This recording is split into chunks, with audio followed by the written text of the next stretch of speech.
Tonight, we're hearing different versions of a very emotional story in Cape Coral, and we want to give you a heads up now. This story contains details of an animal being killed. A number of neighbors in the Cape now claim that a police officer told a school bus driver to run over a dog in order to clear traffic. But the police department says that's not what happened. Fox 4's Rob Manch getting each side of the story. Lori Baroa says the horrific scene played out in front of dozens of children on a school bus. They were looking out the windows, yeah, they definitely knew. My kids were in my car and saw it happen.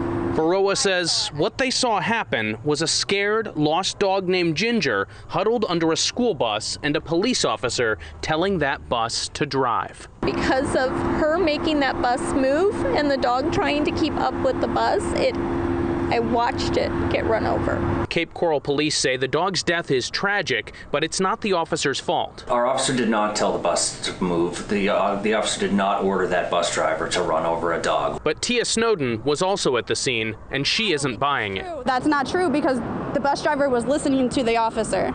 She was telling him, go like this. She was bent down like this, going like this, telling him to go. After the dog was hit, Baroa says she asked the officer for help getting the dog out of the road, but the officer refused. I proceeded to scream and say, I can't pick her up by myself. She was a German Shepherd. I couldn't pick her up by myself.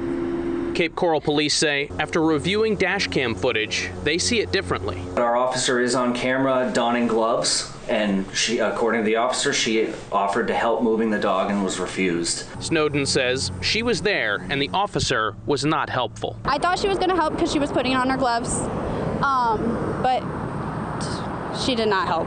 She did not help. Baroa says she wants to see the department take responsibility for Ginger's death because that's the only way to keep other dogs safe. I just don't want this ever to happen again. In Cape Coral, Rob Manch, Fox 4. So what do you think based on what you've seen and heard? And is there more you want to know about this story? If so, you can let us know in the comments section when you find Rob's story right now in the local news area of fox4now.com.